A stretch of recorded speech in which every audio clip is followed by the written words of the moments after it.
大家好啊，我叫 Trader H， 我喺國際金融市場工作超過20年，一路喺世界頂級投資銀行嘅自營交易部門，專門做量化策略研究同分析。我主要專注於設計，用統計學基礎，再加系統化交易策略。呢啲策略本來只係專業交易員先可以接觸到。如果你想知道一個專業前投行策略師點樣運用多年嘅經驗去操作全球股票，我誠邀你哋加入我哋嘅 Patreon。大家好，又係我 Trader H。今日係美東時間嘅10月4號晚上，咁同大家做翻個美國股票市場 recap。今日睇翻 S&P 指數，上星期五冇乜升跌，收報671.5.79。而我哋一個星期前呢就出咗嚟做咗好倉啦。咁喺呢度啊嘛，係咪？喺6672.93就買入咗。咁而家就收671.5.79，咁暫時賺緊0.64%。咁睇落個市咧，真係唔係差喎。個 PQR 咧再高翻些少添。咁啊喺而家都幾多壞消息嘅情況底下，個市都咁撐得咁勁啦，我都有啲都幾 surprise 啦嚇。咁就暫時嚟講係10月第一個星期完咗啦。咁政府又要 shut down 緊啦。咁同埋外圍嘅地緣政治嘅各樣，尤其歐洲嗰邊啦，同俄羅斯嘅衝突啊，好似仲喺度，即係未有平息嘅跡象啦。咁加埋扎波羅熱嗰個核電廠，亦都有機會講緊一個星期之內話會 melt down 啊嘛。咁但係個市都咁強啊，咁我都真係幾出奇。點都好啦，咁講翻星期一嗰個平盤價位 S&P 我哋放6688.79，咁啊跌破呢個位就食糊啦。OK， 跟住睇隻蘋果 Apple 咧就終於咧星期五咧就食咗糊嘅，咁今次咧就賺咗8% 左近啦，咁就喺254.4啦。咁但係留意翻呢個 PQR 咧係進一步再向上抽，咁睇落去好似好多，咁但係其實唔係好多嘅啫。咁咧就收報65.86嘅，咁就唔係話未到70啦。咁但係佢要真係突破70先至可以再強啲咯。咁但係暫時嚟講，我睇暫時未得住。咁咧就今次都算唔錯啦，連續贏咗3個 trade 啦個系統。咁對上一次喺236.7買入咗254.4沽出咗。OK， 咁星期一咧就會繼續擺個買盤咧，就會擺258.83。咁再升就再買入啦。星期五就收258.02嘅，即係升多少少都要再搏出嚟買。OK， 美國運通咁股價就星期五回丁咁多，唔係多，好少啫。咁但係個 PQR 咧就好翻啲，咁就睇落去咧，我都係話呢啲股票似係高位整固啊。雖然佢係67個 PQR 啦，但係都係高過蘋果先啦嚇，咁就。好翻少少，咁可能有機會下個星期有機會做翻好啲嘅。而個股價其實佢都由高位349蚊樓上就回到而家330噶啦，咁都回咗10幾蚊噶啦，咁都唔係話即係太少啦。咁星期一咧嘅買盤我哋會放334.82 ，OK。跟住美國銀行 Bank of America 啦，咁佢個走勢各樣咧就麻麻地啦。星期五抽過上去又回翻落嚟。但個 PQR 咧係即係抽升嗰個幅度咧係多過美國運通嘅喎，咁而個 PQR 亦都係高過之前個高位添。咁個股價咧就一浪低咗一浪啦，咁但係 PQR 咧就高過之前高位喎。咁意味住咧啲人唔係咁睇淡啦，有機會再上試之前嘅高位先啦。咁暫時就睇好翻啲。咁我哋都有幾日冇買㗎啦，買唔到我意思。咁就51.4毫7就買入啦，星期一。呢隻嘢咧，我哋都吹得相當唔錯嘅嚇，股價圖啦，咁我哋又吹得唔錯嘅，見到我哋個系統做都幾好。OK， 51.4毫7買入。咁Bitmain 啦，咁 Bitmain 咧就星期五咧就冇乜點升跌，係啦，咁就我哋咧係做緊好倉啦。咁我哋一路都喺度講啦，因為個 PQR 一路都唔落啊，都係86啦，所以佢一回咧就有人買，一回有人買嘅。咁我哋而家目前嚟講係賺緊7%。咁咧我哋喺52.7毫4買入啦。咁星期一咧，我哋會放53.7食糊嘅。咁有朋友跟嘅話，你就參考下啦嚇。OK，巴郡啦，星期五我哋買入咗，開咗新倉買入，咁有興趣睇嘅朋友就留意下啦。咁就買入價501.1毫半，咁我都話啦，個 PK 得46分啦，你要抽上去咧大升比較難啊。咁咧就買嚟買去咧又唔係好上，咁但係我擺喺度嘅話都要俾人睇啦，係咪？咁暫時嚟講跌緊1.04%。咁星期一我哋會放495.24沽出嘅，495.24 OK。咁如果跟我哋系統買嘅話咧，都唔錯噶嚇，都有百幾蚊執㗎，年幾呢度大概用咗1年時間到啦，我哋係一年零26日去 trade 啦嚇，咁就都有百幾蚊執下啦。IBM 咧就一路都仲係咬住個高位喎，因為啲人都仲係相信佢嗰個量子電腦嗰方面對未來嘅貢獻啦。即係不過話時話咧，佢量子電腦嗰個 revenue 咧，其實相對嘅成嚿嘢佔好細嘅啫嚇。咁同埋佢借錢借得勁啊嘛，咁所以我唔會太過覺得佢會升得太過分嘅。咁暫時嚟講，喺258.1毫3就買入咗啦，系統賺緊30蚊，咁有11% 賺緊嘅。咁星期一咧個平盤價會放283.2毫9 ，OK， 283.2毫9。咁呢隻嘢都 OK 嘅，即係跟我哋炒都掂，不過就要轉炒咯嚇，轉都做係。咁如果你做好嘅話，而家 equity high 嚟嘅 OK。咁星期一283.2毫9食股，不過冇乜人有揸住呢隻嘢啦，我估 IBM 係咪？咁睇佢之後平咗倉先再諗。OK， Eli Lilly 啦，麗來，如果有朋友繼續揸嘅話，就恭喜你啦。咁星期五又升翻十幾蚊添。咁咧，我哋嘅系統到而家都賺緊大概11% 噶啦。咁我哋當日叫買係喺741.3毫2，咁佢嗰日星期五已經收839.8毫7啦。咁星期一咧，我哋係會放喺792.5毫3啦，792.5毫3。咁 Eli Lilly 都 OK 好炒嘅。咁同埋個 PQR 都冇背馳啦，佢背後嘅期權啊各樣嘅動力都相當唔錯喎。咁可能有啲人繼續睇好呢個，可能因為之前跌得太勁啊嘛，因為當中我要加稅嘅嘛，係咪？對啲藥物咁樣，咁你睇下個股價圖你就知啦。咁基本上係橫行兼一個下降通道啦，係咪？咁講緊我哋用咗1年零2個月時間去 trade 啦，咁trade 到480幾蚊股翻嚟啦，即係利潤483蚊啦。咁好彩嘅話咪賺到咯。咁為例來星期一就792.5毫3食股啦。OK，Novo Nordisk 諾和諾德，咁聽講出咗隻新嘅減肥藥喎，口服㗎。嗰隻咩 Wegovy 係嘛？我唔記得叫咩名啦。好 effective 㗎嘛話。咁咧就股價星期五升咗少少㗎。咁但係個 PQR 又升唔到。咁睇下星期一開出嚟會唔會高開翻啲啦？咁聽講嗰隻藥我反應都唔錯喎。咁PQR 得個10幾分嚟㗎，咁低嘢仲係。咁相信真係要有啲大新聞去帶動翻佢先可以大升翻。咁咧就我哋而家目前都係做緊揸倉啦。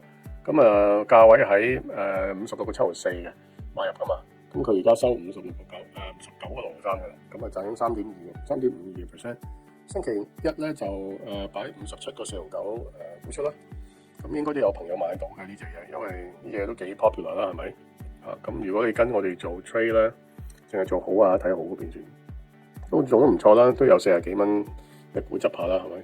股價就大向下大插嘅，咁你做淡嘅話就加強勁啦，係咪？做好啦，咁兩邊加埋105蚊。OK， 跟住 Tesla 啦 ，Tesla 咧星期五我哋平咗盤之後咧，星期四平咗盤啦，星期五就買唔到嘅。咁我哋星期一咧就再擺盤買過458.1毫8，就比起尋日嗰個買盤咧低翻好多錢嘅，跌翻成20幾蚊落嚟㗎。咁睇下有冇機會中啦。咁都唔係咁高機會喎，你都要升多30蚊。咁買入價458.1毫8。咁留意翻啦，佢個 PQR 咧都係回翻啲啦，落翻70樓下69.72。咁但係又未係真係差嘅，我估計佢都仲係要休息下先啦，喺呢啲位度挫上挫落一輪先。聯合健康啦，咁咧我哋星期四就買咗啦，咁就352.4毫8買入嘛，咁就星期五就收360.2毫嘅，賺少少啦，賺緊0.35%，唔係好多。咁啊 PQR 咧都唔係好高喎，都係打橫行嘅喎，都係25呢啲咁嘅水位。咁我睇唔到有啲乜嘢好大嘅動力可以再推住聯合健康上去咯。咁喺呢啲位度可能橫行，但係會有少少錢賺嘅俾你。咁可能執翻10% 都可以嘅。唔會話有個大夾咯。OK， 我哋睇下啲美國 ETF 啦。OK 啦 ，ARKK 契媽大股，咁咧佢好強啦。雖然星期五咧股價跌，但係 PKR 再抽，咁咧佢而家去到82.62嘅，咁就呢個 PKR number 啦。咁目前我哋系統咧就喺84.64揸，咁收報88.3毫2嘛，咁即係我哋賺緊5.4% 嘅。咁星期一咧我哋會放86.9毫6食股啊，86.9毫6，咁呢隻嘢都 OK 噶，都幾好炒。咁我哋都捉得唔錯，你睇下佢一抽穿咗70之後咧，都升咗大段啦，係咪？大家都見到啦，佢哋嗰陣時73蚊啫嘛，升10幾蚊嘅呢度，2成嘅呢度，一隻 ETF 嚟講都算大。所以睇住 PKR 咧，突破70樓上嗰啲咧係真係會強。你睇佢7月開始突破上嚟噶嘛？呢個位係咪？呢度啊嘛，當其時股價係做緊60幾蚊啫嘛，70蚊左緊咯，你當。咁佢而家去到都88個幾啦，係咪？7月到而家都唔係好耐時間啦。咁睇到 ARKQ 啦，都係咁啦，同 ARKK 一樣啦。我哋都仲係 long 緊，即係開緊好倉啦。咁啊賺緊4.5%。咁星期一咧，我哋會放3.38咧就食糊 ，OK？咁呢隻亦都係咁啦。咁佢仲更加明顯一個趨勢係咪？佢呢度一突破咗，咁佢呢度跌破唔到69，跟住第二日已經咬翻上嚟。當其時係84蚊啫嘛，咁而家你已經116啦，樓上喎。咁你都係唔係好耐時間啫嘛？你都係7月啫嘛，到而家。咁因為 PKR 高分啊嘛，一突破70佢咪有勢頭咁行。OK， 咁所以要留意住呢啲我哋呢啲咁嘅線啦。即係即係你會睇到噶嘛。即係如果佢係過去嗰個零兩個星期，你都見到佢係上緊嘅，所以有任何股票下跌嘅機會咪買咯。ARKW 啦，呢隻都係契媽股啦。Next Generation Internet， 咁揸咗成個星期嚟，我哋呢個倉，咁暫時就唔係好行，就賺緊2.76%，咁就都係強噶。PKR 都係仲係上緊啦，股價咧就會 OK， 咁你都見到咧，佢都係喺6月幾仲早啲就已經突破70啦。當其時130幾，咁佢而家170幾啊嘛，咁又升咗2-3成嘅咯，又咁幾犀利，係咪？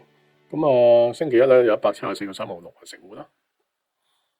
好啦 ，block 呢隻大家都知啦，呢隻我哋都好中意嘅，咁都揸咗成個禮拜咯。咁PKR 咧仲係82.3，都仲係高喎。咁股價又係高喎。咁但係呢隻嘢咧都好犀利喎，你見到佢一路突破住咧，一路都唔係好落。就算呢度係跌破咗咧，佢第二日又走翻上去，唔緊要啊，你都係買到噶啦。如果你跟我哋 trade 係咪？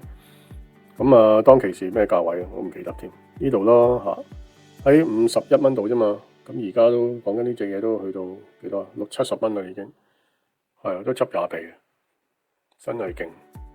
咁我哋暫時賺緊5%。星期一我哋喺67.8毫2咧就會食糊啦。有朋友揸到就恭喜你啦。以太幣啦，呢隻嘅 ETF 啦，咁呢隻嘢都有可能有朋友揸住嘅，因為都好 popular 啦，係咪？咁買入價咧，我哋之前係買咗喺31.76，咁今日咧就收34.26，咁暫時賺緊7%。呢啲係要炒嘅，炒出一炒入就穩陣啲。有時如果唔係咧，個唔該俾翻晒佢就死嘅真係。咁咧，星期一嘅平盤價32.72 ，OK， 咁好勁啊！呢隻嘢84.5分㗎，好高分㗎，仲要衝緊上嚟嘅。我估計都有機會，都連我都破頂嘅。IBIT Bitcoin 呢隻嘢仲勁，咁鬼犀利嘅，我都跌眼鏡啫，我仲諗住佢唔夠啫。太幣強勁 ，Bitcoin 都犀利喎。PKR 差6分，咁冇咁高分，但係佢彈得勁。我哋之前喺63.71買入咗，咁佢收69爆一啦，賺緊8%。咁星期一咧就放66.5半 ，OK， 66.5半沽出。Solana 啦 ，Solana 麻麻地啦，唔係話太強啦，但係就因為冇 PKR， 所以好難俾人分析。咁但係咧，根據個結構嚟講，我哋都有錢賺啦，賺緊9.5%。咁之前我哋喺22.5毫2話買嘛，咁有朋友買到嘅，因為我都識有人買咗。咁平盤咧就23.3毫9， VGT 呢隻係啦，科技股 ETF 啦，呢隻嘢咧相當唔錯嘅，咁啊個勢頭好勁，佢裏面背後好多股票都應該好強勁。雖然嗰啲大股會嘅，即係嗰啲咩 Palantir 啊、Nvidia 啊嗰啲咧嚇 ，Microsoft 啊嗰啲佢佔比重多啊嘛，但係可能佢有其他嗰啲有300幾隻科技股上緊嘅嘛，係咪？有啲炒到癲嗰啲咯。咁啊，暫時我哋賺緊1.74%啦。咁咧就我哋星期一咧就750蚊4毫紙平盤。OK，咁啊咁個 PK 好強啊，一突破70，佢又暫時都咬住咗上高。XRPI 呢隻嘢冇 PK 啦，冇 PK 上啦，我就分析唔到。不過就可以話俾你聽，星期一咧就要咩嘅喎？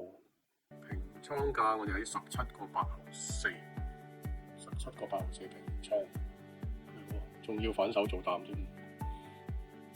咁 anyway 啦，咁就我哋暫時賺緊6.3%。OK， 咁啊，睇下會唔會做到啦？因為 PK 我睇唔到，所以好難講。今日同大家講下Global Mining 啦，掘礦公司好冇？因為 Donald Trump 星期5收市後又宣布入股，國家入股一隻叫做啲咩話 C 字頭我都冇記得添，叫做呢度有份嘅 CRML Critical Metals， 收市後升咗70%呢隻嘢，係啊，咁就可以同大家講下啦，因為而家個個都搶 Rare Earth 啊嘛，咁啊要睇下呢類咁樣嘅 PQR 邊啲高分嘅 mining 股啦。咁大家即係都熟悉嘅 MP Materials 啦，呢隻都係入咗股嘅，即係國家入咗股嘅 Rare Earth 公司嚟嘅，佢排第2嘅。咁大家可以睇下啦。咁有啲其實個分數仲高，不過成交量冇咁大啦。因為 CDE 啦嚇，佢係排第1嘅喎。咁啊，大家好熟悉嗰隻Newmont Mining 啦，美國嗰隻咧都係10大嘅，佢 PKR 80分，但係走勢都唔錯，開始上緊嚟嘅。我哋見到條 PKR 線啊，過去嗰10日嚟講，佢都喺780樓上啦。咁佢星期5就再上翻少少嘅。咁呢啲我都繼續睇好啦。咁你要留意翻好似呢隻啦，第3名呢隻咧，有啲 ADR 嚟嘅，因為呢個係 global 噶嘛。逢親咧超過市值超過40-50億嗰啲，我就會放喺呢個 table 裏面嘅。咁最大嗰啲成講緊過千億啦，即係講緊譬如 Newmont 嗰啲成1000億美金市值㗎嘛，係咪？咁呢啲咪可以留意下咯。呢隻 Platinum 嘅唔知乜嘢啦，我都唔係好識。咁就佢你見到佢 PKR 咧係逐級上嘅，條線好斜啊，係咪先？呢啲咪靚咯，呢啲走勢全部都係靚嘅。咁 PKR 係有 predictive 嘅功能嘅，唔係代表過去嘅走勢，佢係有若干可以睇到未來一段時間嘅走勢嘅能力嘅。因為大家用統計學，我哋用 regression 嘅 model 噶嘛 ，polynomial regression 咧係可以做少少 prediction 嘅，係啦，即係點樣同你哋講？譬如一隻大嘅遊輪咧喺海上行緊咧，佢收個油都好啦，你要轉彎咧，佢都冇咁快，可以即刻轉90度、45度角轉彎係咪？或者你要90度角轉彎係好難，佢都有個軌跡行噶嘛。其實統計學都有呢一種咁樣嘅作用喺裏面嘅，即係你唔係話即刻可以收到油，點你都有一段動能喺度咯，你可以咁講。所以有咁多大公司嘅 CEO 咧，都係要識得做統計學去估計未來嗰個 market 個走勢啊，或者你要 predict 你嗰個商品價錢啊，各樣都係用呢啲咁樣嘅邏輯嘅統計學基礎。咁可以睇下啦，即係譬如話星期一有邊隻我哋啱啱邊隻係突破70分嘅咧？有隻叫 VMC 咯 ，Vulcan Materials，我都唔清楚啦，因為 mining 公司我又唔係特別熟嘅。咁就如果有興趣嘅，可以上嚟我哋Profit Path 度做會員啦，咁我可以睇到呢啲 table 啦，可以自己可以做分析，咁可以避到啲低分股咯。有啲比較低分嗰啲可以唔需要買，盡量買住啲高分，因為近排啲 mining 都好犀利。我唔知個 trend 可以行幾耐啊，不過只不過咧有啲咁嘅 tools 咧就好過盲目咁樣亂咁炒。呢隻 GFI 都幾好嘅，南非嘅礦公司，呢隻我都有留意過一輪，都唔錯。同埋呢一啲公司咧，基本上有80零隻，其實係冚唪唥有 Wall Street 係有 cover 嘅，呢啲公司係啲 analyst 係有俾 rating 嘅公司嚟嘅。咁就唔驚買錯啲亂咁嚟啦，係咪？咁買住啲高分公司，通常亦都有Wall Street Analyst Cover 嗰啲咪穩陣咯，同埋市值相對較大嗰啲咪穩陣啲咯。咁咁市值大唔大嘅，你哋可以喺 Google 啊或者 Yahoo 都可以揾到噶啦。呢啲都唔係咁難揾嘅啫。咁如果你有興趣嘅，你咪喺度 cap 下圖啊，咁睇下都，你哋都係睇諗住揾啲高分嘅啫嘛，係咪？高分嗰啲你都係睇70樓上噶啦，咁都唔係話好多間嘅。咁如果係要買嘅，都係呢一堆嘅。咁我諗我哋今日講就係咁多先啦。我把聲都沙沙地啦。OK，拜拜。